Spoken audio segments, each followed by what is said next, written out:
Gue sih melihat ini ya sedih banget ya, di belakang itu yang gue lihat kayak dibantar gebang gitu rasanya. Bener-bener mereka disembunyiin, dibikin seolah-olah nggak pernah ada di Seoul. Masih ada beberapa baju tapi gue nggak tahu nih bajunya tuh masih dipakai orang atau udah emang ditinggalin di sini. Kalau kita ngomongin Korsel, selama ini gambaran yang muncul tuh kan selalu kemajuannya ya. Apalagi kalau ngomonginnya Seoul, wah itu jelas yang langsung ada di otak kita tuh ya kota metropolitan yang serba maju. Nah tapi ini ternyata nggak jauh dari Gangnam, nggak jauh dari salah satu distrik paling mewah dan paling hits di ibu kota Korsel itu, ternyata ada satu pemukiman kumuh yang bisa dibilang kayak seakan dilupain gitu aja. Dan gue yakin banyak dari kita yang nggak akan pernah nyangka bakal ada pemukiman super kumuh dan menyedihkan kayak gitu di deket Gangnam. Nama pemukimannya tuh Perkampungan Kuryong, pemukiman kumuh yang nyelip di antara kemewahan ibu kota Korea Selatan. Tapi emang separah apa sih kondisi Perkampungan Kuryong ini? Dan gimana respon pemerintah ngelihat fenomena pemukiman kumuh di deket distrik paling elit ini? Yaudah kalau gitu langsung kita bahas separah apa kehidupan di Perkampungan Kuryong di Seoul, Korea Selatan. Di Learning by Googling. Ini sebelum kita bahas para apa kondisi di perkampungan Kuryong ini, enaknya gue kasih konteks dulu kali ya. Sebenarnya perkampungan ini nih ada di mana sih? Kalau menurut berbagai sumber, perkampungan Kuryong atau yang dalam bahasa Korea disebutnya tuh Kuryong Maul, itu tuh adalah kawasan pemukiman liar yang terletak persis di seberang kawasan elit Dogokgong, Gangnam. Dan biar kita makin kebayang, emang seelit apa sih kawasan Dogokgong? Nih, harga satu unit apartemen mewah di sana rata-rata dijual nggak kurang dari 2 juta sampai 2,6 juta US dollar. Atau berarti sekitar 30 sampai 40 miliar rupiah. Seelit itu tuh di sana tuh. Tapi ya ternyata di bawah bayang-bayang gedung-gedung apartemen super mahal itu ada satu pemukiman, ada satu perkampungan yang warganya tuh harus bertahan hidup di gubuk-gubuk darurat yang kondisinya tuh bener-bener nggak layak. Dan gilanya yang ngebatasin wilayah metropolitan Gangnam sama pemukiman kumuh itu tuh cuma satu jalan raya 6 jalur. Udah bener-bener jalan itu doang. Langsung habis itu dari elit langsung ke kumuh tuh. Disebut jarak ke pusat Dogokgong tuh cuma sekitar 1 sampai 2 kilometer doang. Yang artinya ya emang sedekat itu. Gue ini di daerah namanya Gepo dan ini adalah Gepo Jungakyo atau SMP Gepo. Di sini ada apartemen mewah namanya Remian punyanya Samsung. Di sebelah sininya ada iPark which is punyanya Hyundai. Nah, di ujung jalan ini adalah si Kuryong Maul which is yang menjadi area yang akan di redevelop. Kita mau ke sana. Di sini si apartemen-apartemen itu, tapi nyeberangnya tuh complicated banget karena tuh jalannya lagi ditutup ini semua. Barulah bisa ke area sini. Nah, di sini tuh kayak masih tau lah bahwa pasti Kuryong Maulnya gitu. Jadi kayak beneran kepisah dua dunia. Gue mau nyeberang aja tadi tuh kayak beneran super duper complicated. Disebut di era tahun 1990-an, perkampungan Kuryong ini tuh sempat dihuni sama sekitar 10.000 penduduk yang tinggal di 2.000 rumah nggak layak huni. Dan walaupun dari waktu itu juga lingkungannya tuh kelihatannya tuh kayak kumuh liar nggak kurus gitu, tapi waktu itu mereka tuh punya dewan otonom sendiri, gereja sendiri, toko kelontong sendiri, sampai salon rambut dewasa di dalam desanya. Atau ya berarti walaupun kumuh, tapi ekonomi dan sosialnya tuh tetap jalan waktu itu. Tapi itu dulu. Sekarang jumlah penduduk di sana udah menyusut terus, sampai cuma nyisa sekitar 1.107 kepala keluarga yang bertahan. Dan mayoritas penghuni yang masih tersisa dan bertahan di sana tuh adalah para lansia miskin yang nggak punya penghasilan tetap. Tapi kok kampung ini bisa ada di sana? Nah, kalau menurut artikel di New York Times, sejarah munculnya perkampungan Kuryong ini ternyata berkaitan erat sama sisi gelap Korsel waktu nyiapin diri jadi tuan rumah Olimpiade musim panas 1988 di Seoul. Iya, jadi di akhir tahun 1980-an, demi mempercantik wajah kota Seoul dan buat nyambut turis internasional yang bakal datang buat nonton Olimpiade, pemerintah Korea Selatan mereka ngelakuin penggusuran massal yang bisa dibilang apa ya? Ya, bisa dibilang brutal banget lah. Lebih dari 720.000 warga miskin dan tunawisma diusir paksa dari rumah-rumah mereka di pusat kota Seoul. Jadi pemukiman mereka yang dinilai nggak layak langsung diratain sama tanah demi dibangun gedung perkantoran, pusat bisnis, dan apartemen mewah yang baru. Dan sedihnya lagi, orang-orang yang terusir ini mereka tuh hampir nggak dapat kompensasi sama sekali loh. Nggak usah dapat tempat tinggal pengganti deh. Duit kebutuhan dasar mereka aja tuh jauh dari kata cukup, apalagi buat beli tempat tinggal. Nah, karena nggak punya duit dan nggak dikasih tempat tinggal pengganti, ratusan ribu korban gusuran ini mereka akhirnya luntang-lantung nyari tanah kosong yang belum ditempatin. Nyari terus, sampai akhirnya beberapa dari mereka eksodus ke arah selatan. Dan di selatan itulah, tepatnya di lembah Gunung Guryong yang emang nggak jadi fokus pembangunan pemerintah, mereka ngebangun perkampungan ini. Mereka ngebangun gubuk-gubuk liar dari materi seadanya. Bener-bener nemu apa dibikin gubuk, Yang penting bentuknya tempat tinggal aja, walaupun gak layak. 신지는 얼마나 되셨나요? 지금 한 25년. 어째 아저씨가 뭐 이렇게 사업을 하다가 그게 좀 실패하는 바람에 올라온 계기는 이제 그래서 올라온 거지. Dan pemerintahnya ngelihat ada pemukiman liar di Guryong, bukannya introspeksi, yang ada mereka malah nganggep kalau pemukiman ini adalah aib yang harus ditutupi dari dunia luar. Bahkan nih, saking malunya pemerintah Seoul sama keberadaan pemukiman kumuh ini, pas Olimpiade 1988 berlangsung, pemerintah tuh sengaja ngebangun pagar pembatas raksasa buat nutupin pemukiman ini dari pandangan para turis dan atlet asing. Bener-bener mereka disembunyiin, dibikin seolah-olah nggak pernah ada di Seoul. Dan sebelum kita lanjut, karena kebetulan gue punya temen yang tinggal di Seoul juga, seingat gue dia tinggal di Gangnam, nggak terlalu jauh lah dari perkampungan Guryong ini. Gue sempat minta dia buat coba dong kesana dong, rekam kayak apa dong. Dan untungnya dia mau. Jadi ya kita lihat dulu nih update-nya nih. Sekarang kondisinya kayak apa ya? Apakah udah mendingan atau lebih kumuh atau gimana? Nah ini kita lihat update-nya nih dari temen gue. Ajar sih!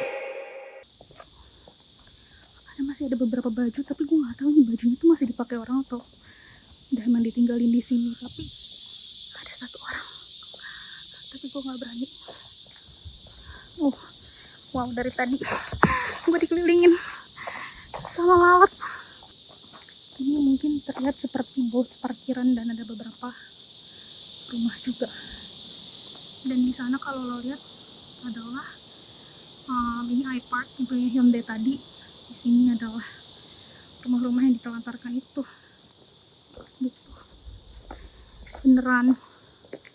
Kayak kalau di Indonesia sebenarnya mirip ya, banyak hal kan yang kayak di depannya Sudirman, belakangnya adalah rumah-rumah seperti ini gitu. Cuman karena di Korea ini sudah tidak banyak kontrasnya, ini kelihatan banget karena ini Gangnam Daechi adalah tempat salah satu paling mahal di negara ini. Dan kalau kita ngomongin penderitaan masyarakat Guryong, dianggap gak ada sama pemerintah tuh ternyata tuh cuma sebagian kecil dari penderitaan warga di sana loh. Soalnya kondisi di sana tuh emang bener-bener separah itu. Ini kita bahas dari kondisi rumah-rumah warganya dulu deh ya. Jadi rumah-rumah di pemukiman Guryong itu tuh cuma berupa gubuk petakan yang isinya tuh cuma satu kamar sempit yang seringkali nggak punya jendela. Belum lagi terus rumah-rumah ini juga tuh dibuat dari bahan-bahan bekas yang gampang kebakar. Kayak triplek, kayu lapis, styrofoam, lembaran vinil, sampai terpal plastik. Dan buat atapnya itu cuma ditahan pakai ban bekas biar nggak ketiup angin. Dan kebanyakan gubuk di sana tuh bahkan nggak punya toilet pribadi di dalamnya loh. Jadi warga terpaksa ngantri di toilet umum atau outhouse darurat di luar rumah. Dan kondisi masyarakat Guryong yang serba kekurangan ini juga akhirnya jadi bikin mereka sering dapat perlakuan diskriminatif. Kayak misalnya contohnya kalau menurut artikel di New York Times, salah satu lansia di sana, Kim Yong-gi, dia tuh cerita kalau dulu anak perempuannya pernah pulang sekolah sambil nangis gara-gara mejanya disiram sampah sama teman-teman sekelasnya. Dan ternyata emang si anak tuh selalu diajar tiap hari soalnya dia dan keluarganya tinggal di tempat pembuangan sampah. Ini kan sedih ya, udah mah hidup serba kekurangan, masih didiskriminasi. Dan yang bikin penderitaan warga Guryong makin lengkap, pemerintah kota Seoul mereka tuh dulu tuh sempat nolak ngasih layanan publik dasar buat perkampungan ini. Soalnya pemukiman Guryong ini tuh dianggap sebagai pemukiman ilegal. Jadi jaringan listrik sama pipa air bersih dari pemerintah itu sengaja tuh diputus tepat di pintu masuk desanya. Jadinya warga terpaksa gotong royong nyambung kabel listrik sama pipa air secara darurat deh. Dan saling silang di atas gubuk-gubuk mereka. Terus belum lagi kalau udah masuk musim hujan, wah itu di jalanan tanah di perkampungan itu tuh bakal langsung berubah jadi kubangan tuh yang jorok banget dan bau sampah. Bahkan gak jarang pemukiman mereka sampai diterjang banjir. Kasihan. 화재가 나고 물 난리가 났어도 홍수가 나도 그때뿐이요. 화재가 나면 소방서에서 불을 꺼야 되는데 소방차가 수십대 와도. Dan ya, kalau kita ngomongin masalah warga Guryong terkait cuaca, bisa dibilang mereka ini tuh jadi salah satu komunitas di Korsel yang paling terdampak sama cuaca ekstrim loh. Soalnya pas masuk musim panas, suhu di Korsel tuh kan bisa melonjak sampai 35 derajat Celcius kan. Dan namanya pemukiman kumuh, ya jelas rumah-rumah mereka nggak ada AC-nya dong. Nah ini ngebikin gubuk-gubuk mereka jadi lembab dan ditumbuhi jamur beracun di mana-mana. Tapi terus pas masuk musim dingin, terutama musim dingin ekstrim, orang-orang ini juga tuh kan mereka kan nggak punya sistem penghangat kan. Satu-satunya yang bisa mereka lakuin adalah ngebakar briket batubara hitam secara manual buat ngangetin diri. Nah masalahnya kan kayak yang kita bahas tadi, penghuni di sana tuh kan sekarang kan kebanyakan kan lansia kan. Nah ngebakar briket batubara kayak gitu tuh kan jelas berpotensi menghasilkan polusi yang bisa memperburuk keadaan mereka kan, memperburuk kesehatan mereka. Jadi ya pada akhirnya mereka nih panas salah, dingin juga salah. Di sini tuh benar masih Gangnam gue masuknya. Tapi ya kehidupan Gangnam yang sangat berbeda.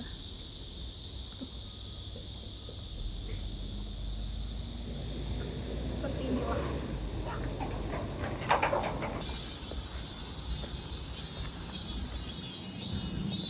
Kalau dilihat dari tadi nggak ada kehidupan sejujurnya. Tapi kalau terus kita ngomongin resiko bencana di sana, bencana yang paling ditakuti sama warga di Guryong tuh ini, kebakaran. Apalagi terus kalau menurut laporan dari DW disebut sejak tahun 2012 perkampungan Guryong tuh udah ngalamin seenggaknya 8 kali kasus kebakaran besar. Dan ini bisa gini soalnya kan jarak antar gubuk tuh kan emang rapat banget kan, dan bangunannya juga tuh terbuat dari bahan-bahan yang emang gampang kesulut api. Jadinya sekali ada percikan api dari korsleting listrik atau dari kompor briket batu bara, wah itu langsung tuh api bakal langsung menjalar dan ngebakar puluhan rumah sekaligus. Contoh kasusnya misalnya kayak yang terjadi di bulan Januari 2023 deh. Jadi waktu itu di Guryong tuh terjadi kebakaran hebat yang menghanguskan sekitar 40 rumah dan maksa 500 orang ngungsi di tengah malam. Atau yang terbaru deh di tanggal 16 Januari 2026 kemarin. Nah itu kebakaran besar terjadi lagi tuh di perkampungan itu dan bikin 258 warga lansia dievakuasi darurat di tengah dinginnya musim dingin. Aduh.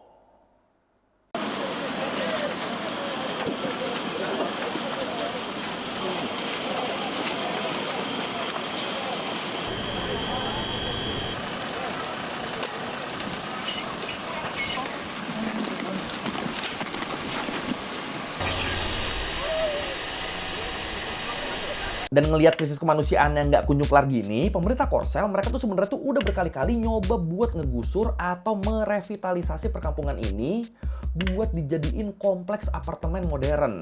Tapi ya ternyata prosesnya tuh lambat banget dan bahkan sampai terhambat puluhan tahun loh. Kenapa kehambat selama itu?